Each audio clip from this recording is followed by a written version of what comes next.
नमस्कार दोस्तों, स्वागत है आपका इन्वेस्टिंग दर्पण की एक और नॉलेजफुल वीडियो में। और इस वीडियो में मैं आपसे डिस्कस करूंगा 10 स्टॉक्स को।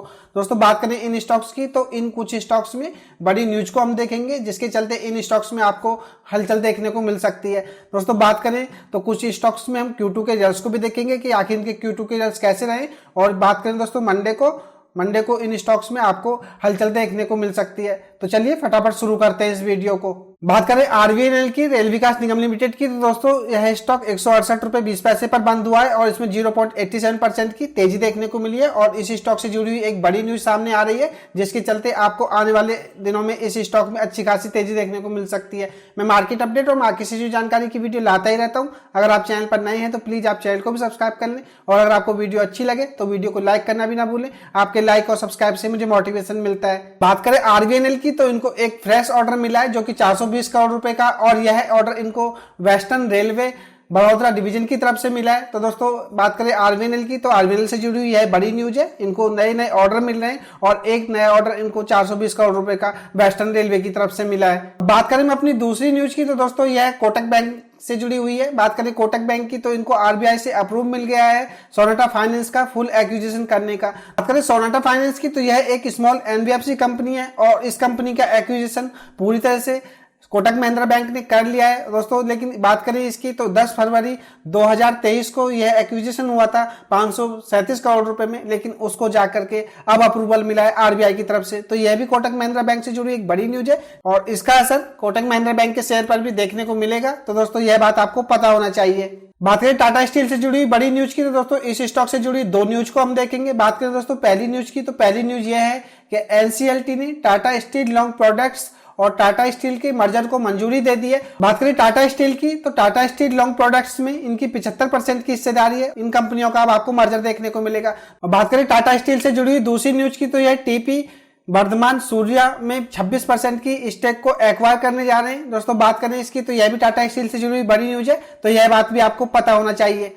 और बात करें अगली न्यूज की, तो ये टाटा मोटर से जुड़ी हुई है। यह 27% की स्टेक को एक्वायर करने जा रहे हैं फ्रेट टाइगर में, जो कि 150 करोड़ रुपए में है। तो दोस्तों टाटा मोटर से जुड़ी हुई यह भी एक बड़ी न्यूज है जो कि आपको पता होना चाहिए। और बात करें अगली न्यूज की, तो ये टीवीएस मोटर कंपनी से जुड़ी हुई है। दोस्तों बात करें टीवीएस की, तो वेनेजुएला की मार्केट में एंटर करने जा रहे हैं और अपने 14 प्रोडक्ट्स को लॉन्च करेंगे। तो दोस्तों यह टीवीएस मोटर के लिए बड़ी न्यूज है। यह भारत की ऐसी पहली कंपनी बनने जा रही है जो कि वेनेजुएला के मार्केट में एंट्री कर रही है, जिससे कि टीवीएस के बिजनेस भी बढ़ेगा। दोस्तों बिजनेस बढ़ेगा तो प्रॉफिट बढ़ेंगे, और प्रॉफिट बढ़ेगा तो इसका स्टॉक प्राइस भी बढ़ेगा। तो दोस्तों टीवीएस मोटर के इन्वेस्टर्स के लिए यह एक अच्छी खबर है। और दोस्तों अगर आप टीवीएस मोटर में इन्वेस्टमेंट करना चाहते हैं तो बात करें इस स्टॉक की, तो इस स्टॉक से जुड़ी बड़ी न्यूज है जिसके कारण टीवीएस मोटर के शेयर में आपको आने वाले समय में तेजी देखने को मिल सकती है। तो हमने इस वीडियो में कुछ स्टॉक से जुड़ी बड़ी न्यूज को देखा जिसके चलते इन स्टॉक्स में आने वाले समय में आपको हलचल देखने को मिल सकती है। और अब बात करें दोस्तों Q2 के रिजल्ट्स की, तो यह भी देख लेते हैं। बात करें जस्ट डायल की,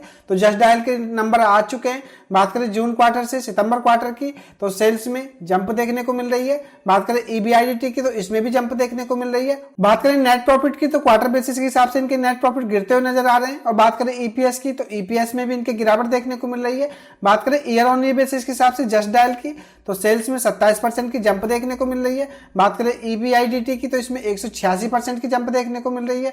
बात करें नेट प्रॉफिट की, तो 38% की जंप नेट प्रॉफिट में रही है। और EPS को अगर हम देखें तो 36% की जंप EPS में दिखाई दे रही है। तो ओवरऑल बात करें इसकी क्वार्टर बेसिस के हिसाब से, तो परफॉर्मेंस थोड़ी कमजोर दिखाई दे रही है, लेकिन ईयर ऑन ईयर बेसिस के हिसाब से जस्ट डायल की परफॉर्मेंस काफी अच्छी दिखाई दे रही है। बात करें तेजस नेटवर्क की, तो ये टाटा ग्रुप की स्वामित्व वाली कंपनी है, तो कहा जा सकता है यह टाटा ग्रुप की एक सब्सिडरी है। दोस्तों बात करें इसकी परफॉर्मेंस की क्वार्टर बेसिस के हिसाब से, तो इसके Q2 के रिजल्ट्स आ चुके हैं।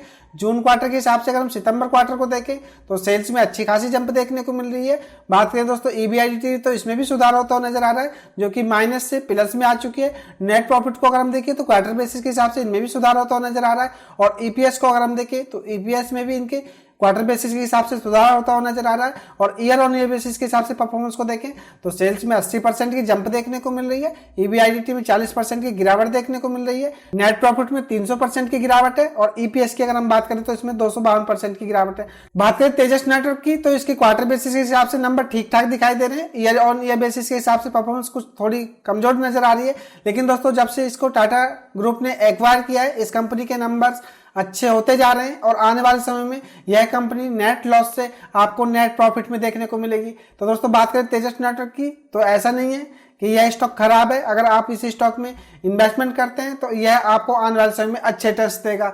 बात करें JSW एनर्जी की, तो इसके Q2 के रिजल्ट्स को देख लेते हैं। बात करें इसकी सितंबर क्वार्टर से जून क्वार्टर की, तो सेल्स में अच्छी खासी जंप देखने को मिल रही है। बात करें EBIDT में, तो EBIDT में भी अच्छी खासी जंप रही है। नेट प्रॉफिट को अगर हम देखें तो यह भी अच्छी तरह से ग्रो हुए हैं और EPS में भी इसके सुधार होता हुआ नजर आ रहा है। बात करें JSW एनर्जी की, तो इसके नंबर क्वार्टर बेसिस के हिसाब से काफी अच्छे दिखाई दे रहे हैं और ईयर ऑन ईयर बेसिस के हिसाब से अगर हम देखें तो सेल्स में 37% की जंप है, EBIDT में 111% की जंप है, नेट प्रॉफिट में 86% की जंप है और EPS में 83% की जंप है। तो कहा जा सकता है इसके क्वार्टर बेसिस और ईयर ऑन ईयर बेसिस के हिसाब से नंबर काफी अच्छे दिखाई दे रहे हैं और इसका असर इसके स्टॉक पर भी आपको देखने को मिलेगा। बात करें 197 कम्युनिकेशन की, तो पेटीएम की पेरेंट कंपनी है। दोस्तों बात करें इसकी नंबर्स की, जून क्वार्टर से सितंबर क्वार्टर को अगर हम देखें तो सेल्स में जंप देखने को मिल रही है, EBIDT में भी कुछ सुधार होता हुआ नजर आ रहा है। नेट प्रॉफिट को अगर हम देखें तो यह भी माइनस में दिखाई दे रहे हैं, क्योंकि कहा जा सकता है प्रीवियस क्वार्टर से थोड़े कम रहे हैं। और बात करें EPS की, तो EPS में भी इनके सुधार होता हुआ नजर आ रहा है, लेकिन ईयर ऑन ईयर बेसिस के हिसाब से परफॉर्मेंस को देखें तो सेल्स में 41% की जंप देखने को मिल रही है, EBIDT में 53% की जंप देखने को मिल रही है, नेट प्रॉफिट को अगर हम देखें तो 46% की जंप देखने को मिल रही है और EPS को अगर हम देखें तो इसमें भी 44% की जंप देखने को मिल रही है।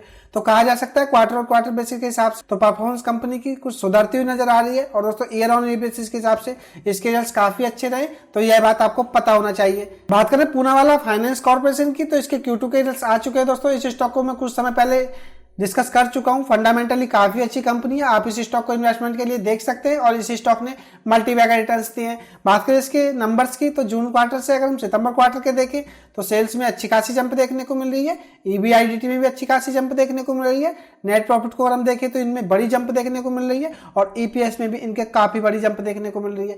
ईयर ऑन ईयर बेसिस के हिसाब से सेल्स में 62% की जंप है, EBIDT में 73% की जंप है, नेट प्रॉफिट में 154% की जंप है और बात करें EPS की तो 426% की जंप देखने को मिल रही है। तो बात करें पूनावाला फाइनेंस कॉर्पोरेशन की, तो इसके रिजल्ट्स क्वार्टर बेसिस के हिसाब से भी एक्सीलेंट दिखाई दे रहे हैं और ईयर ऑन ईयर बेसिस के हिसाब से भी इसकी परफॉर्मेंस एक्सीलेंट दिखाई दे रही है। तो आप पूनावाला फाइनेंस कॉर्पोरेशन को इन्वेस्टमेंट के लिए देख सकते हैं। वैसे मेरी पर्सनली किसी भी स्टॉक पर बाय और सेल की कोई रिकमेंडेशन नहीं है, मैंने इस स्टॉक को डिस्कस किया था तो यह स्टॉक इन्वेस्टमेंट के हिसाब से काफी अच्छा दिखाई दे रहा था। अगर आपने वह वीडियो नहीं देखी है तो उस वीडियो का लिंक मैंने ऊपर कार्ड में दे दिया है, आप उस वीडियो को चेकआउट कर सकते हैं।